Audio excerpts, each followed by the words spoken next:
আজকে চিকেনের এই রেসিপিটা তাদের জন্য যারা রেস্টুরেন্টের খাবার খেতে খুবই ভালোবাসো। তাই আজকে আমি ঘরেই বানিয়ে ফেললাম রেস্টুরেন্টের স্বাদে খাবার।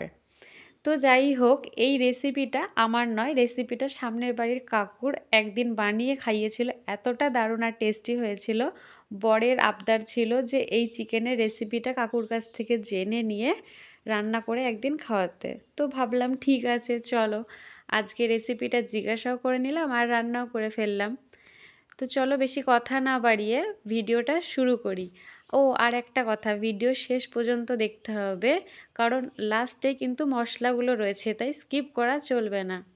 তো যাই হোক, প্রথমে আমি এখানে 1 কিলো 250 মাংস 100 গ্রাম টক দই দিয়ে প্রায় 30 মিনিটের মতো ম্যারিনেট করে রেখে দিয়েছিলাম রেস্টে। তারপরে আমি এখানে মিডিয়াম সাইজের 4টে আর একটা ছোট প্রায় 250-এর কাছাকাছি পেঁয়াজ নিয়েছিলাম কেটে মোটা করে, যেহেতু পেস্ট করব তাই মোটা করে কেটেছিলাম। তারপরে আমি এখানে দিয়েছিলাম আদা, রসুন, কাঁচা লঙ্কা আর টমেটো। এটা পরিমাণ মতো বুঝে দিতে হবে। আর এরপরে আমি মশলাটাকে ভালো করে পেস্ট করে নিয়ে রেখে দিলাম পাশে। আর এর মধ্যেই আমি নুন, হলুদ, জিরের গুঁড়ো, ধনের গুঁড়ো আর একটু চিনি দিয়ে মশলার পেস্টটাকে রেস্টে রেখে দিয়েছিলাম। আর এখানে আমি কাজু আর চাল মগজ ভিজিয়ে রেখেছিলাম প্রায় 15 থেকে 20 মিনিটের জন্য। আর যেটা আসল মশলা এই মাংসের ফ্লেভারটা অন্যরকম করবে সেটা হলো জয়িত্রী, জায়ফল, সাহা জিরে আর গোলমরিচ। আর এখানে আমি দিয়েছিলাম দারচিনি আর এলাচ। এই মশলাটাকে খুব ভালো করে শুকনো কড়াইতে ভেজে নিয়ে তারপরে আমি শিলে গুঁড়ো করে নিয়েছিলাম। এরপরে আমি একটা কড়াইতে তেল গরম করতে দিয়ে এর মধ্যে দিয়ে দিয়েছিলাম ফোড়ন। এখানে দিয়েছিলাম জিরে, শুকনো লঙ্কা, তেজপাতা, দারচিনি, এলাচ। ভালো করে মশলাটা ভেজে নেওয়ার পরে এখানে আমি ম্যারিনেট করা মাংসটা দিয়ে দিলাম। মাংসটা আমি 1 থেকে 2 মিনিট ভালো করে ভেজে নিয়েছিলাম। তারপরে দিয়ে দিয়েছিলাম মশলার পেস্ট। আপনারা চাইলে মশলার পেস্টটা আগেও দিতে পারতেন, যেহেতু মশলা আমার বাটা মশলা ছিল পেস্ট, সেজন্য আমি মাংসটা আগে 2 মিনিট ভেজে নিয়েছি। তো যাই হোক, খুব ভালো করে হাই হিটে এটা কষাতে হবে।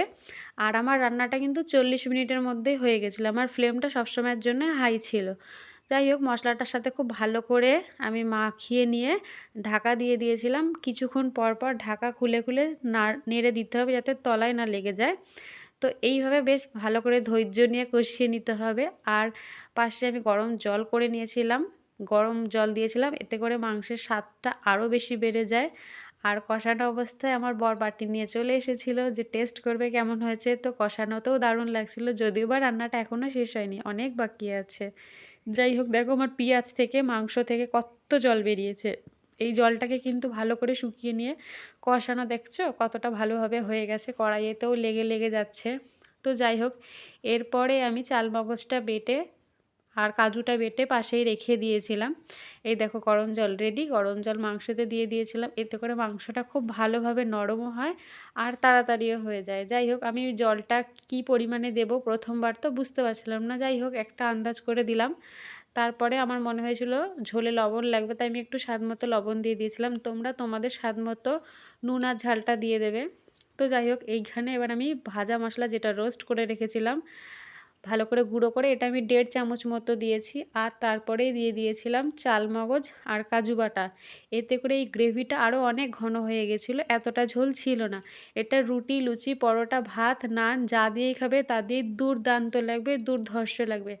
একবার বানিয়ে দেখো এই মাংসের রেসিপিটা। যদি তোমাদের ভালো লাগে তাহলে একটা লাইক করো আর পাশে থেকে সবাই ফলো করো।